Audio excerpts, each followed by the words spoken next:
सम्मानित साथियों, अध्यक्ष जी के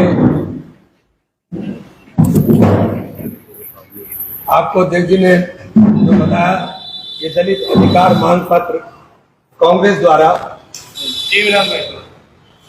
द्वारा दलित अधिकारों को लेकर के सभी लोग हो गया। ठीक है, थोड़ा सा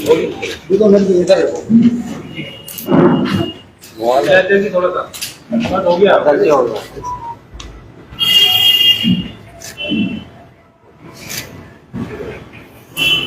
दलित अधिकार मांग पत्र कांग्रेस द्वारा माननीय काशीराम जी के परिनिर्वाण दिवस से लेकर संविधान दिवस 26 नवंबर तक खास तौर से दलित बस्तियों के अंदर, दलित के अंदर जो दलित चिंतक हैं उन लोगों के साथ, जो बुद्धिजीवी वर्ग दलित के अंदर है उन लोगों के साथ संविधान संवाद कर करके ये अधिकार मांग पत्र भरवाने का काम इसलिए किया जा रहा है कि कम से कम जो बात वो समझने का काम कर रहे हैं उसको हम लोग आधिकारिक रूप से पार्टी के बैनर के ऊपर इसको ले जा करके इसकी सुनवाई करा सकें। जैसा राहुल जी बार बार बोल रहे हैं कि देश के अंदर दलित कितने, आदिवासी कितने,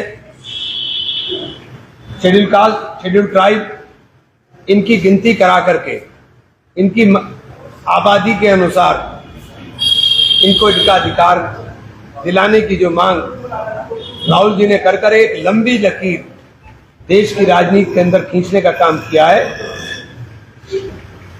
उसी प्रयास में एक ये कड़ी है जो दलितों की बस्तियों में जाकर के दलित संवाद कर करके दलितों के साथ, क्योंकि दलितों को देश आजादी के बाद बाबा साहेब भीमराव अंबेडकर के सपनों को साकार करने का काम अगर किसी ने किया तो कांग्रेस ने किया, देने का काम कांग्रेस ने किया। माननीय काशीराम जी ने निश्चित रूप से दलितों के उत्थान के लिए, उनके अंदर सामाजिक बदलाव लाने के लिए, उनको सत्ता के नजदीक लाने के लिए मिशन मूवमेंट चला करके बेहद सराहनीय काम किया। इसीलिए उत्तर प्रदेश के अंदर काशीराम जी के निधन के बाद पूर्ण बहुमत की सरकार आई, लेकिन वो मिशन मूवमेंट दलितों के लिए, शोषितों के लिए, वंचितों के लिए, उनके अधिकार के लिए मान्यवर ने चलाया, वो कहीं ना कहीं दिशा भ्रमित होता हुआ दिखाई दे रहा है। वरना कोई कारण नहीं था कि 2007 में इसी मिशन मूवमेंट के बलबूते पे पूर्ण बहुमत की सरकार बने और 2001 के अंदर वो सारा का सारा मिशन मूवमेंट दम तोड़ने की कगार पर आ जाए। कांग्रेस सदैव सबको देने का काम किया। कांग्रेस ने देश के अंदर देश की विविधता को एकता के अंदर पिरोने का काम कांग्रेस ने किया। पंडित जवाहरलाल नेहरू के सपनों में जिस प्रकार से देश का औद्योगिकरण हुआ, देश के अंदर हरित क्रांति आई, देश के अंदर दुग्ध क्रांति आई, आगे उसको इंदिरा जी ने आगे ले जाने का काम किया। इंदिरा जी ने देश के अंदर गरीबी हटाओ का नारा दिया, उसके अंदर भी सबसे ज्यादा अगर किसी का काम करने का काम किया तो गरीब का किया।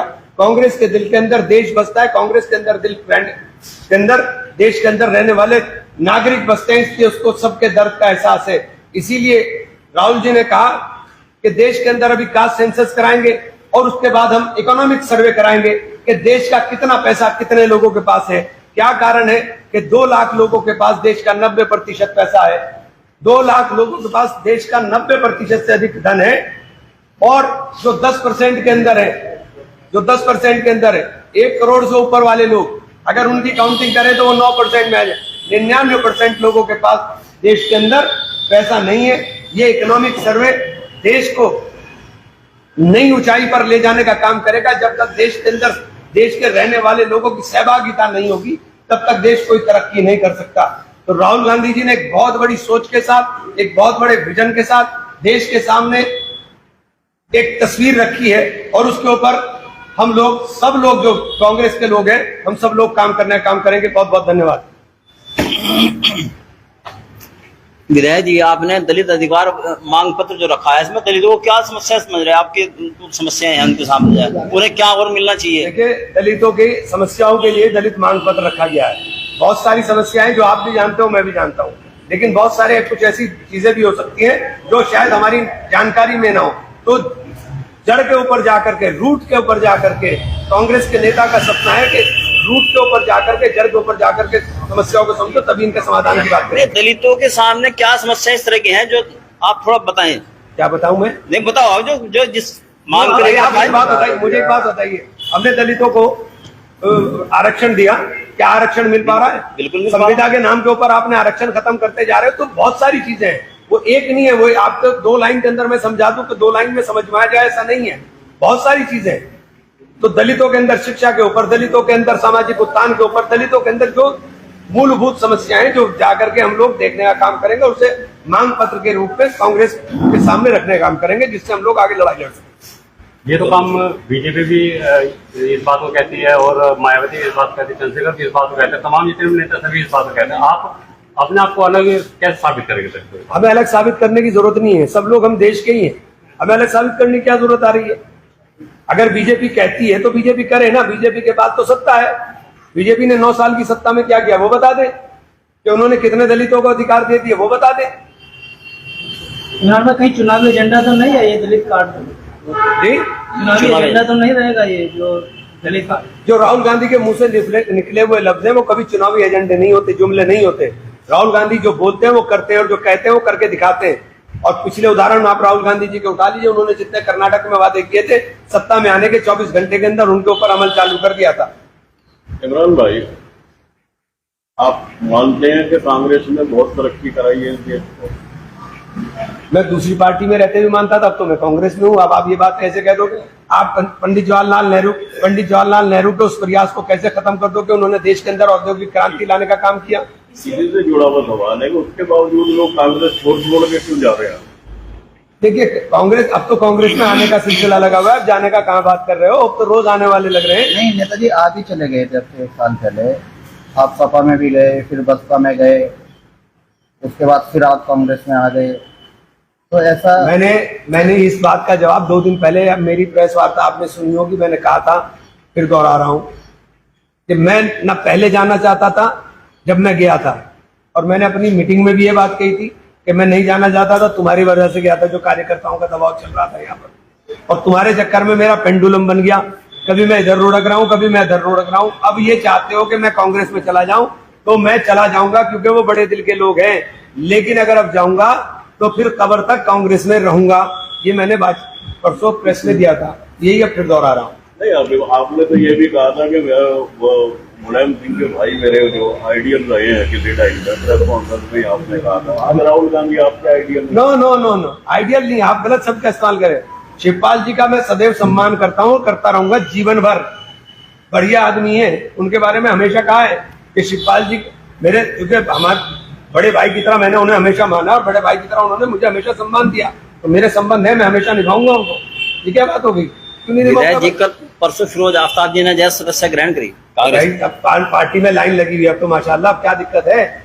सबका स्वागत है पार्टी के अंदर।